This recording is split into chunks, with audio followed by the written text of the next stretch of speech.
why what you're selling is better, you will create a client for life. But that falls back on you. It really falls back on education.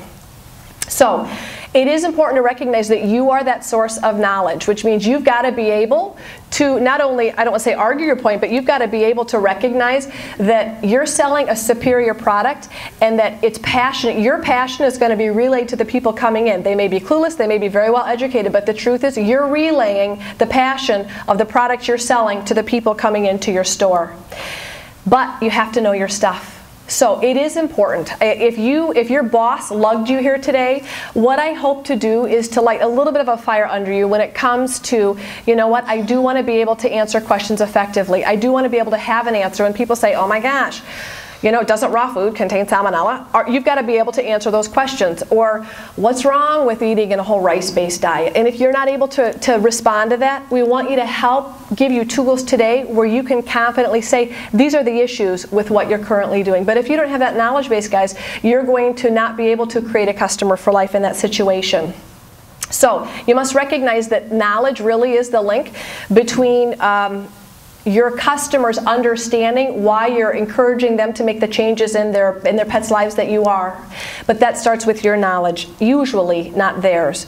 And once you've created knowledge in your customers, oftentimes you have customers for life. Once they get it, guys, they really get it. But it's a matter of helping them get it. So recognize that knowledge is quite powerful, and most importantly, in your situation, it's quite profitable. That people, if you have animals that are not at the end of their life, you do need to consider helping people understand that consistent weight gain is not healthy for them. And a lot of people don't understand that. For a lot of people, cutting back on food or practicing tough love, which is controlling calories, or simply saying no, is a concept that veterinarians simply don't take time to go over.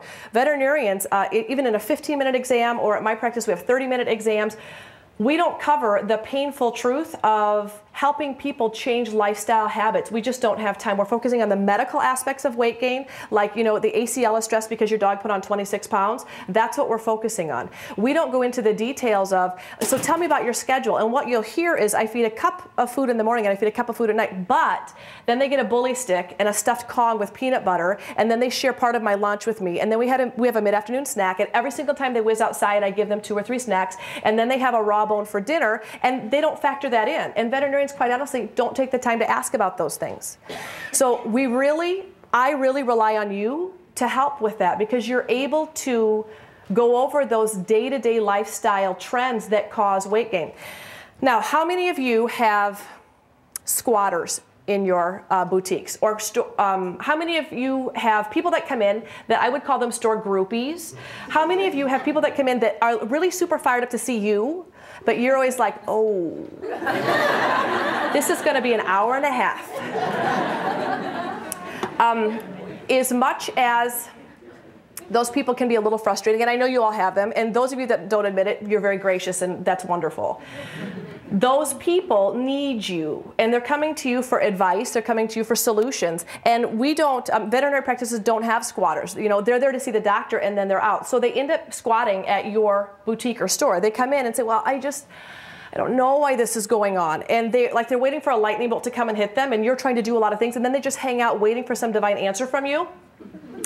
I'm going to really, while you're here today, whether you know it or not, is I want to be able to give you some hardcore numbers to be able to say, okay, I have calculated, and I'm going to give you these calculations because really I want each and every one of you to leave here today being able to say, we have calculated, Mrs. Jones, like last month, that your dog only needs 300 calories today. So it may mean, please write down every single thing you put in your dog's mouth, whether it's a teaspoon of baby food to give pills to, whether it's a slice of American cheese. Please write it down and bring it back in a couple weeks. We'll put them on the scale and we'll review that. As much as you don't want to do that, I'm going to help explain to you why that's invaluable when it comes to not only building a relationship, but your clients, even the annoying ones, are putting phenomenal trust in you to help them reach their pet's weight goals. And that really has to occur at your level, because veterinarians don't take the steps to do it, unfortunately. I wish I could tell you my profession is super proactive.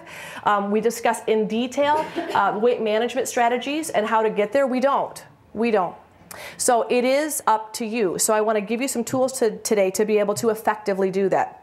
Certainly veterinarians are also a big part of why the system fails.